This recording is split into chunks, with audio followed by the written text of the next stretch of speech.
अस्सलामुअलैकुम। Easy lift क्या चीज़ है? ईजी लिफ्ट एक कार पूलिंग एप्लीकेशन है। तो ख़ास तौर पर इसलिए बनाई गई है कि लोग गाड़ियां जो है वो शेयर करके चलाएं। अच्छा यूपी, आपका क्या ख्याल है इस चीज़ के बारे में? इजी लिफ्ट मेरे हिसाब से तो एक आसानी है जो हमने डेडिकेटेड कार पूलिंग ऐप के थ्रू लोगों को तक दी है। Easy lift car pooling app में ये है कि हमने कार पूलिंग का कॉन्सेप्ट जो एक ऐप में डेडिकेटेडली लोगों को तक दिया, क्योंकि अभी तक जो कार पूलिंग के ग्रुप्स चल रहे हैं, कार पूलिंग की जो सर्विसेज चल रही हैं, अभी तक कार पूल ऐप अभी तक कोई इंट्रोड्यूस नहीं करवा पाया। अच्छा, तो मुझे आप ये बताएं कि और हमारी आवाम को बताएं कि कारपूल होती क्या चीज़ है? कारपूल का कॉन्सेप्ट बिल्कुल सिंपल सा है, जिस तरह आप इजी लिफ्ट का नाम ही ले लें।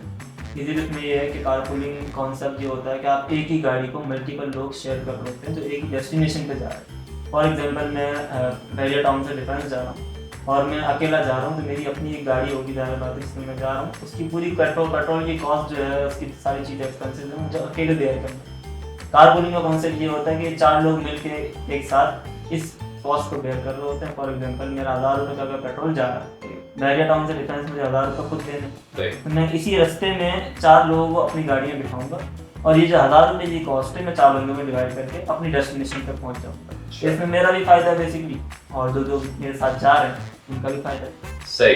अच्छा, तो हमारी पाकिस्तान में कराची में बेसिकली और भी बहुत सारी एप्लीकेशन है, जैसे तो कारपूल इन चीज़ों से कैसे डिफरेंशिएट करता है मार्केट में? देखिए, कारपूल इस तरह डिफरेंशिएट करता है कि जो बाकी अगर आप मिसाल लेते हैं, अगर आप डेडिकेटली मतलब अपने लिए खुद बुक कर रहे हैं, आपको यहाँ अकेले भी जाना है तो आपने पूरी की पूरी कॉस्ट खुद बेयर करनी है, खुद उठानी है।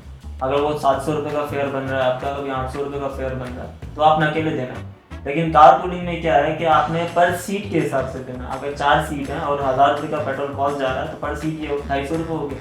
अब मैं कहूँ कि 1000 रुपये मुझे डिफेंस से बहादुराबाद जाना है, ये अच्छा है, या 250 रुपये में डिफेंस से बहादुराबाद जाना है, ये अच्छा भाई बेहतर है। तो मतलब इजी लिफ्ट का मकसद ये है कि कारपूल और आप आज देखें ना, आजकल पेट्रोल की प्राइसेस, फिर दूसरा पार्किंग के मसले, फिर रस्तों में बहुत सारे दूसरे मसले भी आते हैं, रश हो गया, ट्रैफिक हो गया, टाइम पे नहीं पहुंचे।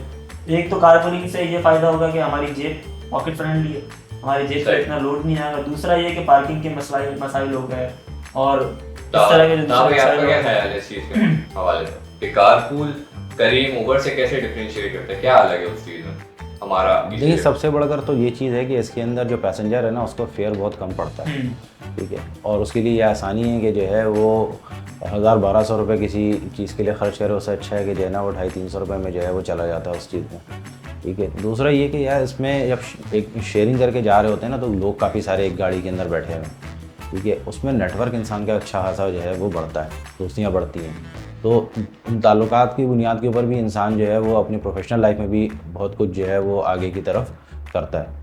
तो ये सारी चीज़ें जो है ना इंसान के लिए एक किसी न किसी जगह से बेनिफिट का सबब बनती हैं। लोग अभी भी कंफ्यूज है, जैसे मैं भी अभी कंफ्यूज हूँ कि मार्केट में जैसे सर्विसेज है, लेकिन इजी लिफ्ट लोग क्यों सेलेक्ट करेंगे इस चीज़ के लिए? देखिए, मैंने सब बताया आपको कि इजी लिफ्ट कार पूलिंग है। बाकी सर्विसेज की अगर मैं बात करूँ तो कैब सर्विसेज, अगर इजी आसान लफ्ज़ों में कहूँ, कैब सर्विसेज आपने अपनी ही डेस्टिनेशन से, अपने ही घर से वो बुक करनी है, आपकी ही डेस्टिनेशन पे वो ड्रॉप करेगी आपको।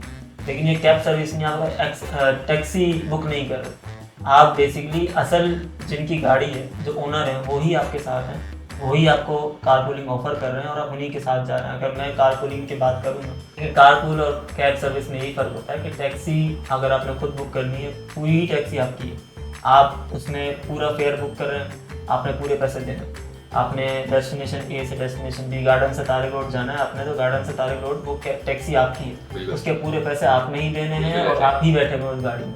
लेकिन कारपूलिंग में ऐसा नहीं है। कारपूलिंग में ऐसा है कि मैं जा रहा हूँ गार्डन से तारिक रोड और रास्ते में ताबे आ जाते हैं, ताबे कहते हैं मुझे यार आप गार्डन चिड़ियाघर से ज़रा पिक कर लेना मुझे, और तारिक रोड मुझे भी छोड़ देना। तो अब जो ये जो फेयर है ये हम दोनों में डिवाइड हो जाएगा। वैसे तो पर सीट होता है, हमारी जो कारपूलिंग ऐप है इसमें पर सीट कॉन्सेप्ट है कि पर सीट फेयर हमने फिक्स किया हुआ है और 1000 रुपये की कॉस्ट है पर सीट अगर 300 रुपये, तो इन शॉर्ट ये हो जाएगा कि गार्डन से तारिक रोड आप 300 रुपये में गाड़ी में एसी में कंफर्ट में पहुँचे। तो ये जो फ्यूल कंजप्शन वाली जो चीज़ है, क्योंकि आपने देखा है कि फ्यूल की कॉस्ट बहुत ज़्यादा हो गई, ट्रैफिक रास्ते में बहुत ज़्यादा हो गई, फिर पार्किंग के मसले हैं, बहुत सारी ऐसी चीज़ें हैं। अब ये सारे मसले सिर्फ कैब के लिए, लेकिन अगर आप कारपूलिंग में आते हैं तो कारपूलिंग में आपने 4 बंदे एक ही गाड़ी में जा रहे हैं, 4 बंदे एक ही गाड़ी का फ्यूल जो है वो आपस में डिवाइड कर रहे हैं, 4 बंदे एक ही टाइम पे पहुंच रहे हैं, तो ये बहुत सारे मसाइल जो है उनका हल है। सही। अच्छा, फेसबुक पे कारपूल के बहुत सारे ग्रुप्स बने हुए हैं, तो वहाँ पे जिस तरीके से लोग पोस्ट वगैरह करते हैं कि हमें यहाँ से यहाँ तक जाना, तो ये प्रॉपर क्या चीज़ थी? मतलब बेसिकली आइडिया कहाँ से जनरेट हुआ, क्या सोचा था, कैसा आया? लेकिन फेसबुक पे जो ग्रुप्स बने हैं, पहले सबसे पहले मैं उसी की बात कर लूँ। फेसबुक पे जो ग्रुप्स बने हुए हैं उनकी कोई मतलब मैं किसी पे कैसे भरोसा करूँ? मैं लड़का हूँ लड़की हूँ ये नहीं पता होता फेसबुक पे, तो बिल्कुल ऐसा ही है। आप कैसे भरोसा करेंगे कि मैं एक गार्डन से अगर तारीकोट जा रहा हूँ या बागवाबाद से रिटर्न जा रहा हूँ, तो जो मुझे कार पूलिंग ऑफर कर रहा है, या मैं इसको लिफ्ट कहूँगा, कार पूलिंग का कॉन्सेप्ट। उसमें एक चीज़ मैं और ये बता देता हूँ ना कि उसमें होता ये है कि ज़्यादातर वो जो ग्रुप्स बने हुए हैं ना वो वैन सर्विसेज हैं, अच्छा। वो प्रॉपर कारपूलिंग नहीं है। और यहाँ पर ज़्यादातर लोगों से जो इंटरेक्शन हुआ उसके अंदर भी हमने यही चीज़ देखी है कि वो वैन सर्विसेज को जो है ना कारपूल समझ रहे हैं। सही। कारपूलिंग में तो बेसिकली ये है कि कोई एक आदमी जो है वो किसी ख़ास मखसूस वक्त के ऊपर किसी एक मखसूस जो है वो डायरेक्शन के अंदर जाता है और वो अपनी गाड़ी को शेयर कर लेता है किसी के साथ, तो ये कारपूलिंग है।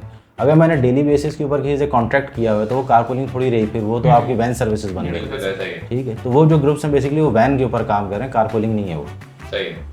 अच्छा, तो सिक्योरिटी के हवाले से अगर थोड़ा बात करें इजी लिफ्ट में, तो उसके क्या फीचर हैं? सिक्योरिटी से हवाले से देखें, सबसे पहले तो रजिस्ट्रेशन जो प्रोसेस है हमारी कार पूलिंग ऐप का, उसी में हम NIC और बाकी जितनी डिटेल्स होती हैं जो ज़रूरी डिटेल्स हैं वो हम ऑब्वियसली रजिस्ट्रेशन से पहले ही लेते हैं, चाहे वो कार ओनर हो चाहे वो यूज़र हो, क्योंकि सिक्योरिटी दोनों पर्पज़ के लिए होनी चाहिए। ऐसा नहीं है कि जो कार ओनर है वही डिफॉल्टर हो सकता है। सही है ना, आपके साथ जो बैठ रहा है, जो आप जिसको आप कारपूल सर्विस ऑफर कर रहे हो, वो भी तो गलत आदमी हो सकता है। तो ये वेरिफिकेशन हमारे पास दोनों ही सूरत में है। अगर वो नॉर्मल यूजर है तो भी उसकी वेरिफिकेशन है, अगर वो registration as a car owner कर रहा है तो भी उसकी रजिस्ट्रेशन। कोई एज रिस्ट्रिक्शन है ताबे? नहीं, एज रिस्ट्रिक्शन तो वैसे नहीं है इसके अंदर कोई। बाकी ये कि सिक्योरिटी जिस तरीके से दूसरी एप्लीकेशंस हैं जो कैब वगैरह के अंदर इस्तेमाल हो रही हैं, तो उनमें भी जो सिक्योरिटी फीचर्स हैं वो यही हैं कि वो डॉक्यूमेंट्स वेरीफाई करते हैं और गाड़ी के डॉक्यूमेंट्स कर लिया, लाइसेंस NIC वगैरह वेरीफाई कर लिया। ठीक है, वही सेम जो है सिक्योरिटी फीचर्स हम लोग भी ऑफर कर रहे हैं। अच्छा, तो आपने मार्केट में सर्वे तो करा होगा, सही है, तो आपको क्या लगता है कि लोग क्या एक्सपेक्ट करता है आपसे सर्विस से रिलेटेड?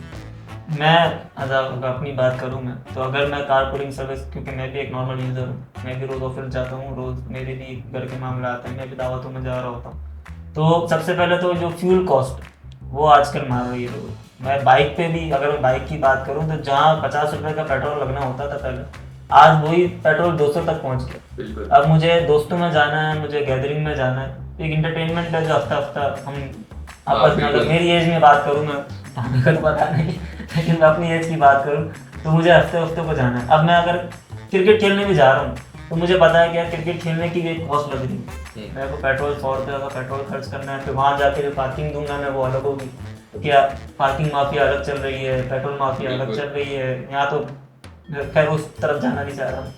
तो एक कॉस्ट है, सबसे बड़ा जो इशू है वो कॉस्ट है। दूसरा रास्ते का ट्रैफिक। मैं अगर सुबह ऑफिस के लिए निकल रहा हूँ और मुझे 9 बजे ऑफिस पहुँचना है तो मुझे 8:30 बजे निकलना है। अगर मैं अपने घर से बात करूँ तो आधे घंटे का मेरा ऑफिस है, अगर इसी आधे घंटे में बीच में अगर कोई ट्रैफिक आ जाता है या बीच में कोई VIP प्रोटोकॉल VIP मूवमेंट आ जाती है तो मुझे ऑफिस के लिए लेट होना ही होना है।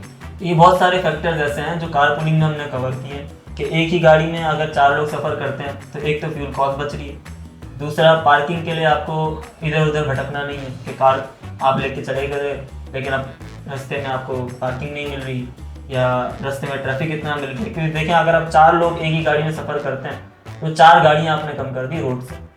अगर मैं इसी कॉन्सेप्ट को लेके चलूँ तो रास्ते में जो रोड पे ट्रैफिक है वो कम होना है। दूसरा जो पॉल्यूशन है, अगर मैं एनवायरनमेंट फ्रेंडली की बात करूँ तो ये पॉकेट फ्रेंडली है, एनवायरनमेंट फ्रेंडली है। दूसरा आपकी नेटवर्किंग हो जाती है। अगर मैं शारा फैसल की बात करूँ, मेरा ऑफिस शारा फैसल में अगर, तो इसी दौरान मुझे बहुत से मेरी फील्ड के लोग भी मिल सकते हैं, बहुत से ऐसे लोग मिल सकते हैं जिनसे मैं नेटवर्किंग के थ्रू फायदा उठा लेता हूँ। फिर दूसरा, मेरा सफ़र आसान है, कंफर्टेबल है, मैं गाड़ी में जा रहा हूँ, AC में जा रहा हूँ, वेरीफाइड जो यूजर्स हैं उनके साथ जा रहा हूँ। तो ये बहुत सारे फायदे हैं, अगर आप कारपूलिंग अगर इस्तेमाल करेंगे तो इंशाल्लाह आपको बड़ा पता चलेगा। अच्छा, जो दूसरी सर्विसेज है, जो मोबाइल एप्लीकेशन है, जैसे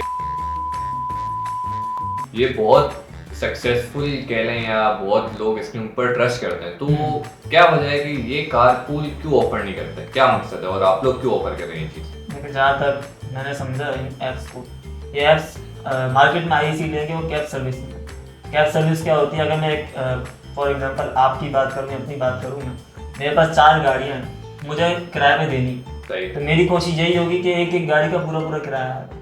इसी तरह कैब सर्विस का भी यही होता है कि कैब सर्विस कंपनीज जो होती है वो राइड्स काउंट करती है, उनके कमर्शियल जो होते हैं वो बड़े कमर्शियल्स पे चल रहे होता है कि मेरे पास 4 गाड़ियाँ रजिस्टर्ड हैं, उन चारों से प्रॉफिट लेना है। सही है। अगर मैं एक गाड़ी दिन में ऑफर कर रहा हूँ, 4 गाड़ी ऑफर कर रहा हूँ, दोनों के कमर्शियल में बहुत बड़ा फर्क आ रहा है। तो ये जो सर्विसेज हैं, ये कैब सर्विसेज है और उनका फोकस यही होता है कि ज़्यादा से ज़्यादा राइड्स आएँ, ज़्यादा से ज़्यादा इनको प्रॉफिट हो। लेकिन हमारी जो कारपूलिंग ऐप है, हमारा फोकस फिलहाल ऐसा नहीं है और अल्लाह में इसी तरह काम करने की तौफीक दे, लेकिन हमारा काम यही है कि कम से कम पैसों में ज़्यादा से ज़्यादा राइड्स हो जाएं। सही है। लोगों तक असल प्रॉफिट जो है वो लोगों तक पहुँचे, जो बेनिफिट है वो लोग ज़्यादा से ज़्यादा उठा सकें, बजाय इसके कि अगर मेरी कंपनी है और मैं उसमें राइड्स शेयर कर रहा हूँ, मैं एक बंदे को एक ही राइड दूंगा और ये ऑफर नहीं करूँगा कि 4 बंदे एक साथ 4 मिलकर नहीं कर सकते। तो इसमें आप वही जो हमारा कॉन्सेप्ट है, फ्यूल, एनवायरनमेंट, ये सब बहुत हो जाए। जो हमारा असल मकसद है वो लोगों तक असल बेनिफिट पहुंचाना है, और यही वजह है, शायद यही है कि जहाँ कंपनीज कमाने बैठी हैं वहाँ हम कमाने नहीं बैठे। असल में इसमें एक चीज़ ये है ना कि लोग आमतौर पे जो सर्विसेज हैं वो अर्निंग मॉडल के ऊपर बनी हुई है। उनका जो बेसिक मॉडल है वो अर्निंग है, हमारा जो बेसिक मॉडल है वो सेविंग के ऊपर है। हम लोग जो है ज़्यादातर इस चीज़ की है कि पैसेंजर हो या जो कार ओनर है, दोनों अपने अपने जो है ना वो कॉस्ट को सेव कर सकें और उससे बेनिफिट ले सकें। ठीक, कॉस्ट नहीं, टाइम है, फिर रास्ते की ख्वारी है। मैं अगर कराची में रहता हूँ तो मैं सबसे पहले ये चेक करता हूँ कि कराची में अगर मुझे शारा फैसल जाना है और वहाँ शारा फैसल में उधर गया, उसके बाद ट्रैफिक मिल गया ना, तो मेरा आधा घंटा तो जाना ही था। बिल्कुल। अब मैं 4 गाड़ियों को एक रोड पे लेके आता हूँ, वो जो आधा घंटा मैंने सेव कर लिया ना, ये 4 गाड़ियों को हटा के, तो ये सबसे बड़ा बेनिफिट इसमें यही है कि अगर कारपूलिंग आम हो जाए, कराची की बात करूँ अगर, क्योंकि हम फिलहाल कराची से स्टार्ट कर रहे हैं, तो अगर मैं कराची से स्टार्ट करता हूँ कारपूलिंग, यहाँ अगर आम हो जाती है और लोग ज़्यादा से ज़्यादा कारपूलिंग को इस्तेमाल करते हैं, तो वो रोड से ट्रैफिक कम कर देंगे, और रोड से न सिर्फ ट्रैफिक कम करेंगे बल्कि एक इन्वायरमेंट फ्रेंडली माहौल में अपने घर तक पहुँचेंगे, अपने ऑफिस तक पहुँचेंगे, धुआं कम होगा, बहुत सारी चीज़ें ऐसी हैं जो लोगों के कॉन्सेप्ट में होती है कि होनी चाहिए। सिक्योरिटी और सेफ्टी फीचर्स को आप कैसे हैंडल करेंगे? देखिए, इसके अंदर अभी हमने एक चीज़ ये सोची हुई है कि फीमेल ओनरी एक राइड जो है उसकी सर्विस हम इसको शुरू करेंगे, लेकिन फ़ौरन अभी तो नहीं कर रहे इस चीज़ को। हो सकता है कि शायद 6 महीने में अगले जो भी हमें रिस्पॉन्सेज आते हैं उसके हिसाब से फिर हम इसको डिसाइड करेंगे फीमेल ओनली राइड के। देखिए, ऐप की कामयाबी यही होती है कि यूज़र से जो फीडबैक आता है हमारे, अभी तक हमने ये सोचा हुआ था, बिल्कुल ऑब्वियसली सोचा हुआ, लेकिन फ्यूचर प्लान्स के लिए रखा हुआ कि पहले ये जो हमारा मॉड्यूल है वो इंशाल्लाह अगर कामयाब होता है तो फिर फीमेल ओनली और जिस तरह बाकी सारी चीज़ें सर्विसेज दे रही हैं सिक्योरिटी के हवाले से, फीचर्स के हवाले से, वो भी हम इंशाल्लाह इंट्रोड्यूस करेंगे। हमारी जो वेरिफिकेशन प्रोसेस है वो बेसिकली NIC के थ्रू ही है। हम ज़्यादा बात है पुलिस तक हमारी रसाई होती है, लेकिन उस लेवल पर नहीं होती। ऐसे वाक़यात जो है वो वगैरह इन पर पहले हो चुके हैं, और खाली पाकिस्तान में ही नहीं बल्कि ये US में भी हो चुके हैं, कनाडा में भी हो चुके हैं, ठीक है, और बल्कि पाकिस्तान से ज़्यादा हुए हैं। हालांकि क्राइम रेट अगर देखा जाए तो सिक्योरिटी पाकिस्तान में कम है, लेकिन उसके बावजूद भी उन जगहों पे जहाँ पे हम जिनके सिक्योरिटी के हम नाम लेते हैं कि यार मिसालें देते हैं, उन जगहों पे भी ये वाक़यात हज़ारों की तादाद में रिपोर्ट हुए हैं। सही है। अच्छा, और जो दूसरी सर्विसेज हैं, जैसे उन्होंने अपना इंश्योरेंस वगैरह उस ऐप में एक फीचर इंक्लूड करा हुआ है कि जैसे बीच में लोगों ने स्टार्ट करा था कि बहुत सारी ऑफ रोड राइड लोग ले लेते थे, खुद बुक करते, तो वो जाहिर सी बात है वो रजिस्टर्ड नहीं, आपने ऑफ रोड राइड लिए, तो इस तरीके से स्कैम होता है। लेकिन उसके बाद जब को ये चीज़ पता चली तो वो अपने एक नए फीचर्स में ले गए थे, इंश्योरेंस फीचर, कि अगर आप हमारे उससे जाएंगे और कोई सेफ्टी का खदशा हमारी तरफ से आता है तो फिर आप इस चीज़ को कैसे टैकल करेंगे अपनी सर्विस? फिलवक्त तो हमने अभी कोई इंश्योरेंस कंपनी इसके साथ वो नहीं की हुई, खुद भी ये चीज़ ऐसे डायरेक्टली नहीं की होगी, कोई ना कोई इंश्योरेंस कंपनी ऑन बोर्ड किया होगा उन्होंने अपने साथ, जिसके बाद ये चीज़ हुई है। तो देखेंगे इन फ्यूचर अगर जो है हमें इस चीज़ की ज़रूरत पड़ेगी तो इसको इनकॉर्पोरेट कर लेंगे। सही वगैरह में जैसे पीक फेयर रेट्स के कॉन्सेप्ट होता है, तो इजी लिफ्ट पे भी इस चीज़ का इजी लिफ्ट में इस तरीके का कोई भी जो है वो हमारे पास वो नहीं है, बल्कि इसके अंदर फेयर जो है वो स्लैब वाइज है कि 5 किलोमीटर तक ये फेयर लगेगा, 5 से 7 किलोमीटर ये लगेगा, 7 से 10 किलोमीटर ये लगेगा, और जो है वो मतलब इस तरीके से करते हुए हमने तकरीबन जो है वो 20-25 किलोमीटर तक के तो स्लैब्स हमने दिए। आपकी जो वेरिएबल जो कॉस्ट है वो वेरिएबल है या फिक्स है एक जगह से रिलेटेड? नहीं, वो फिक्स्ड है, स्लैब के अंदर फिक्स्ड है कि ये एक पर सीट का जो है वो इतने डिस्टेंस के स्लैब के अंदर वो फिक्स हुआ हुआ है। सही है। अच्छा, अर्निंग मॉडल के बारे में थोड़ा बता सकते हैं कि आप बेसिकली किस तरीके से नेगोशिएशन होगा? जैसे अगर एक बंदा फर्स्ट करें कि 4 FSL पे रूट है उसका आम ऑफिस का, और अगर किसी बंदे को कहीं मतलब जाना उसी रूट पे, बस गलियों का थोड़ा सा फर्क है, जैसे अगर उसको लेफ्ट गेट के अंदर मुड़ना और अगर आपका ऑफिस सीधा आ रहा है और वो बंदा बाइक के या ओनर से जो भी है उससे बात करके अगर वो करते हैं, तो उस तरीके से नेगोशिएशन क्या होगा? देखिए, एक नेगोशिएशन तो खैर इसके अंदर नहीं है, जो है वो फिक्स है। जो भी रूट है उससे डाइवर्जन नहीं होगी। जो सही है। कार ओनर है वो अपने रूट पे ही जाएगा, जिसने कहीं गली के अंदर जाना है कुछ है वो वहीं पर बीच में रोड के ऊपर वो वहाँ पे उतरेगा, वहाँ पे उसका ट्रिप एंड होगा और वो बंदा आगे पैदल जाएगा। ओके, शुरू में बुकिंग में ही ये आपको दिख जाएगा ये कार ओनर जो है आपके रूट में कौन कौन से कार ओनर ऑफर कर रहे हैं, वो भी आपको दिख जाएगा। फॉर एग्जांपल मैं घर से निकलता हूँ और घर से निकलने के बाद मैं घर के नीचे ही मैं चेक करता हूँ कि सारे पैसे मुझे फला जगह जाना। फॉर एग्जांपल मुझे कोको जैम जाना, मुझे अमेठी जाना, और मेरे रूट पे कौन कौन सी कार पूलिंग सर्विसेज चल रही हैं, मेरी ऐप के अंदर में कौन कौन सी कार्स आ रही हैं उसकी लिस्ट आ जाएगी, उनकी कौन कौन सा रूट लेना चाह रहे हैं वो आ जाएगा। अब मुझे पहले ही पता चल जाएगा कि ये जो कार है, ये मेहरान है, ये अल्टो है, ये करोला है, ये इस रूट से जाएगी और इस डेस्टिनेशन तक जाएगी। तो हमारी कार पूल जो ऐप है उसका मकसद भी यही है कि हमारी डेस्टिनेशन चेंज नहीं होती, हमारे रूट चेंज नहीं होते। सही है। आपको पता है कि कार ओनर जो है जो ऑफर कर रहा है वो कहाँ जा रहा है, किस रूट से जा रहा है। और अगर कार ओनर की बात करूँ मैं, तो कार ओनर को भी पता है कि जो जिसने आपके ऑफर एक्सेप्ट की उसको कहाँ जाना है। तो बेसिकली म्यूचुअल अंडरस्टैंडिंग शुरू से ही पहले से ही पता होती है, तो इसमें कोई ऐसा कोई नेगोशिएशन वाला कुछ चक्कर आता है। और उसमें जो भी आप जो है ना वो चीज़ जो भी गाड़ी आप सेलेक्ट करेंगे ना, तो उसमें जब आप बुकिंग के लिए जाते हैं तो वो ये बताता है कि आपको कितनी वॉक करनी पड़ेगी। ठीक है, ये फीचर भी इसमें है कि आपको कितनी वॉक करके जो है वो गाड़ी पे आप पहुंचेंगे पिकअप लोकेशन के ऊपर, अपने कितनी वॉक आपने ड्रॉप ऑफ के बाद करनी है। इवन टाइम भी दिख रहा होता है, इवन टाइम वगैरह, डिस्टेंस वगैरह, ये सब चीज़ें आपको मेरे घर के 2 किलोमीटर दूर से स्टार्ट किया उसने, और तो मुझे पता होता है कि इस रोड तक आएगा, तो मुझे इस रोड तक तो पहुंचना ही पहुंचना। अब वो टाइम भी बता रहा होता है कि कार ओनर जो है वो कार पुलिंग जो ऑफर कर रहा है वो अभी अपने घर से निकल चुका है, अगले 2 मिनट में आपके घर के कोने के सिग्नल तक पहुंच जाएगा। तो आपने उस सिग्नल तक ही जाना है, खुद जाना है, या आपको घर से पिक नहीं करेगा। एक बंदे ने जो है वो कहीं बीच में किसी लोकेशन पे उतरना है, अब वो उसको मिसाल के तौर पर पहले यू टर्न लेकर उसको उतरना था, ठीक है ना। वो यू टर्न लेकर अगर उसका जो है डिस्टेंस 1 किलोमीटर के अंदर अंदर होगा तो उस सूरत के अंदर वो उसको राइड नजर आएगी, उसको राइड ही नहीं नजर आएगी, वो बुक ही नहीं कर सकेगा उस चीज़ को। वो चीज़ सही है। मैं इस चीज़ के हवाले से बात कर रहा हूँ, जैसे फर्ज करें कि ट्रैफिक का किसी को पता नहीं होता, आपका सर्टन रूट ये है कि अगर मुझे अपने गार्डन से गुलशन जाना है तो मैं जेल चुरंगी वाले रूट पकड़ूंगा, ठीक है। अगर इनकेस सीधा रूट है वो बिल्कुल अगर वो रूट बंद हो गया, कोई ट्रैफिक की वजह से यूजुअल आ गया, मैं यू टर्न लूंगा, मैं आगा खान वाले रोड से जाऊंगा। सही है, आगा खान वाले रोड से जाऊंगा, लेकिन मैं पहुंचूंगा अपने ऑफिस ही। लेकिन अगर उसको बीच में केयू वाले कहीं रोड को उतरना होगा तो वो चीज़, तो वो उस ड्राइवर का अपना कमिटमेंट है ना उसके साथ, तो ड्राइवर को उसी रूट पे जाना है या फिर उसको वो वहाँ पहुँचाएगा, ये उसका कमिटमेंट है। नहीं तो इनकी मतलब अगर वो किसी पैसेंजर के साथ कोई इस तरीके से करते तो ड्राइवर की रेटिंग ख़राब होगी, उसको आगे जो है वो राइड्स मिलने में और दूसरी चीज़ों में परेशानी का सामना करना पड़ेगा, ब्लैकलिस्ट हो सकता है, उसे ब्लॉक कर सकते हैं। कंप्लेंट सिस्टम भी हमारी ऐप में मौजूद है, अगर कोई ऐसी सूरत बनती है तो ओनर भी कंप्लेंट राइड के एंड में वो उसको रेटिंग देता है, उसके ऊपर रिव्यूज़ देगा, तो वो वहाँ पर अपनी कंप्लेंट डाल दे वो कि भाई इसने मेरे साथ जो है वो इस तरीके से किया है, वो उसको मुस्तकबिल के अंदर उस कैप्टन को जो है वो ब्लॉक किया जाएगा।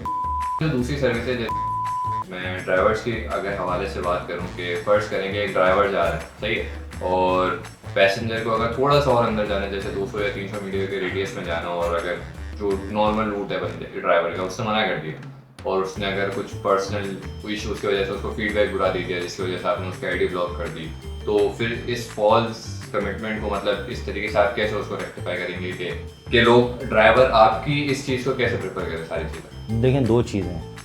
सबसे पहली चीज़ तो ये कि अगरचे के कोई ख़राब रिव्यू वो दे देते हैं तो एक रिव्यू के ऊपर तो कोई फ़ैसला लिया नहीं जाता, ठीक है। दूसरी चीज़ ये कि ड्राइवर ने भी तो उनके ऊपर कोई ना कोई रिव्यू दिया हुआ होगा, तो कहीं ना कहीं कॉन्फ्लिक्ट तो ऐसा आएगा, पता चलेगा कि भाई क्या चीज़ है, कोई मसले की चीज़ है ऐसी, बाकी रिव्यूज़ को भी देखा जाएगा उसके अंदर। दूसरा ये कि भाई अगर नॉर्मल राइड है तो वो तो वैसे ही प्री डिफाइंड है ना कि डाइवर्जन नहीं होगी, तो पॉलिसी के ख़िलाफ़ अगर वो मिसाल के तौर पे करते हैं, अगर कर भी देते हैं तो खैर वो उनका अपना पर्सनल फेवर है कि वो किसी को दे दें, और नहीं देते हैं तो उसके ऊपर उनकी कोई पकड़ नहीं है इस चीज़ की कि उनको ये कह सकें कि यार आपने कस्टमर को फैसिलिटेट नहीं किया इस चीज़ के ऊपर।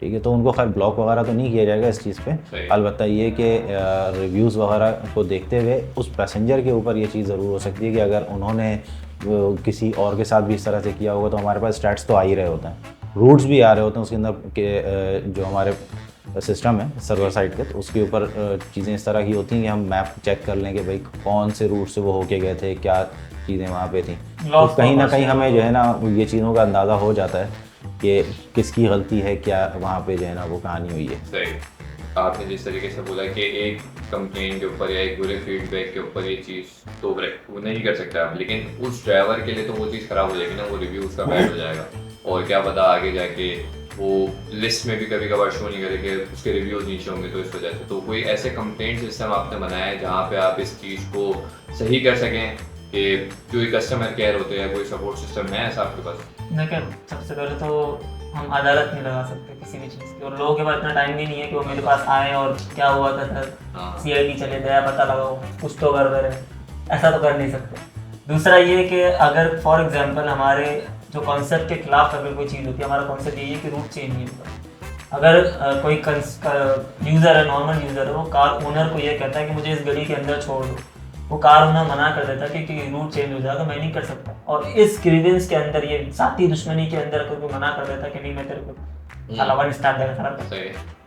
तो अगर कोई ऐसा करता भी है तो सबसे पहले बात तो एक रिव्यू पे हम जज नहीं करते उसको। दूसरी बात ये कि हमारा जो रिव्यू सिस्टम है वो 2 वे, सिर्फ आपने कार ओनर को रिव्यू नहीं देना, कार ओनर ने भी यूज़र को रिव्यू देना, तो हम दोनों साइड चेक करते हैं।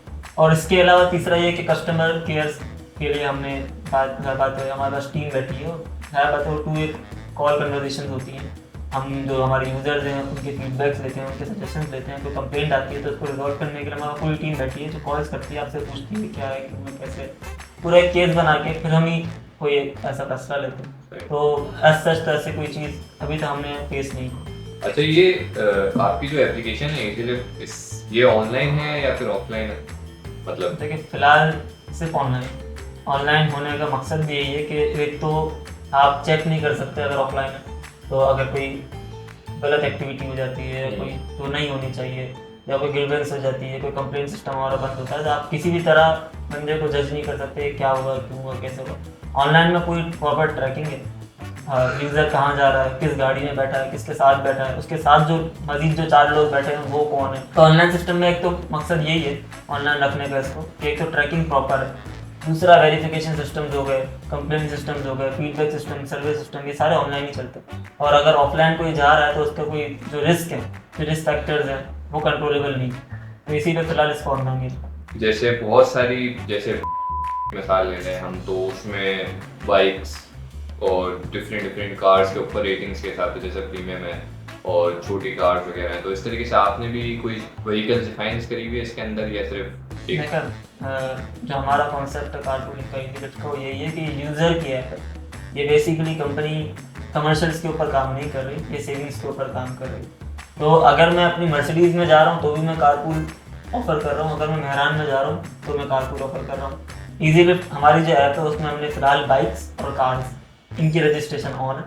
बाइक्स और कार्स के अलावा कोई तीसरा व्हीकल नहीं आता, लेकिन इसमें कोई स्पेसिफिकेशन नहीं, कार होगी तो 70 के अलग पैसे हैं, 100 के अलग पैसे हैं, 125 के अलग पैसे हैं, अपनी हायाबुसा में भी कारपूलिंग ऑफर कर सकता है। और इसी तरह गाड़ियों का भी यही है कि अगर मैं मेहरान है मेरे पास तो भी मैं कारपूल ऑफर कर रहा हूँ, अगर मर्सिडीज है मेरे पास तो भी मैं कारपूल ऑफर कर रहा हूँ। तो इसके पास तो यही है कि यूजर्स की ऐप है और यूजर्स ही आपस में चला रहे हैं। सही, कितने यूजर फ्रेंडली है आपकी ऐप? मतलब कोई कॉम्प्लेक्सिटी तो नहीं है? देखिए, हमने पूरी कोशिश की है कि जो मार्केट में जो ऐप्स हैं, क्योंकि लोग यूज टू हैं उन ऐप्स के, और उन्हीं की तरह हमारी ऐप दिखे। और normal registration process, login process, फिर दूसरा जो बुकिंग है, तो कार ओनर है वो ऑफर कर रहा होता है उसका जो प्रोसेस है, फिर दूसरा कार को भी जो अवेल करने का प्रोसेस है, और हमने इसी तरह रखा है कि जो नॉर्मल जो दूसरी जो ऐप्स हैं जिस तरह उनका यूजर फ्रेंडलीनेस है, इसी तरह हमने इसको भी रखा। वेरिफिकेशन के हवाले से अगर बात करें तो मैक्सिमम कितना टाइम लगता है आपको वेरीफाई करने के लिए ओनर को? देखिए, सबसे पहले तो हमारे रजिस्ट्रेशन प्रोसेस में डॉक्यूमेंट सबमिट होते हैं और उसकी पूरी डिटेल सबमिट होती है। उसके बाद फिर हमारा जो कस्टमर केयर के डिपार्टमेंट वो कॉल्स करता है, रिप्लाई करता है, फिर तकरीबन समझे 1 से 2 दिन में ये मैक्सिमम जो है वो 2 दिन के अंदर जो है वो ये चीज़ हो जाती है।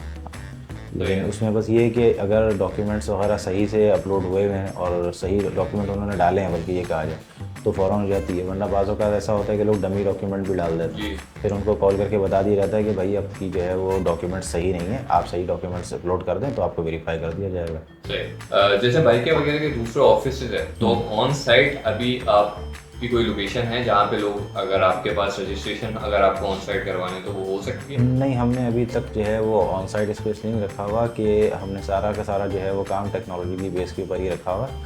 सारी चीज़ें ऐप के थ्रू अपलोड हो जाती हैं। किसी का ऐप में अगर परेशानी महसूस होती है रजिस्ट्रेशन में, तो हमने एक वेब का लिंक भी दिया हुआ है कि वहाँ से आप जो है वो रजिस्टर कर लें, ठीक है। तो खाली जो है वो ऑनलाइन ही है ये चीज़ें।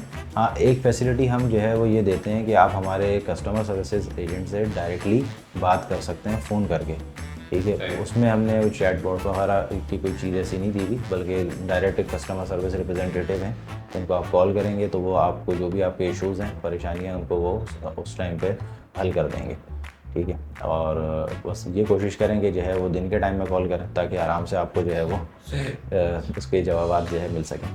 जो दूसरे जैसे वगैरह हो गई, उसमें सेफ्टी मेजर्स लिए जाते हैं, जैसे सेफ्टी होती है डेटा वगैरह की, तो आपने अपनी इजी लिफ्ट में कोई सेफ्टी मेजर्स रखे हैं? ईजी लिफ्ट में भी सेफ्टी मेजर्स हैं, मतलब कि डाटा की शेयरिंग वगैरह और इस तरीके की चीज़ें नहीं हैं इसमें। आपने जो डाटा हमें दिया है वो हमारे हद तक ही महदूद है, और हम किसी भी थर्ड पार्टी से उसको जो है वो शेयर नहीं करते। ये खाली कंपनी के यूज़ का होता है और कंपनी के यूज़ में रहेगा। सही। अच्छा, रजिस्ट्रेशन प्रोसेस के दौरान कोई रेफरल कोड्स वगैरह होते हैं ना जिस तरीके से, तो वो है आप लोगों के इजी लिफ्ट में? इजी लिफ्ट में रेफरल प्रोग्राम है। इसमें आप जो है वो अपने ऐप के अंदर जब आप लॉगिन होते हैं तो वहाँ से आप अपने किसी फ्रेंड को रेफ़र कर सकते हैं। इस रेफ़र करने के ऊपर जो है वो अगर आपका फ्रेंड साइन इन करता है तो दोनों को जो है वो 100 रुपये का बोनस मिलता है, ठीक है। और दूसरी चीज़ ये कि इसमें जो रेफ़र किया जाता है वो एक मैसेज जाता है जिसके अंदर एक रेफरल कोड होता है। रजिस्ट्रेशन के टाइम पर जिसको आपने रेफ़र किया है वो रेफरल कोड उसके अंदर वो एंटर करते हैं, तो पता चल जाता है कि भाई ये किसने रेफ़र किया था, और दोनों को जो है वो बोनस मिल जाता है। इससे वैसे ही ये ऑप्शनल फील्ड है, अगर किसी के पास रेफरल कोड नहीं है तो बगैर उसके भी रजिस्टर कर सकते हैं, ज़रूरी नहीं है कि वो उसको एंटर करें।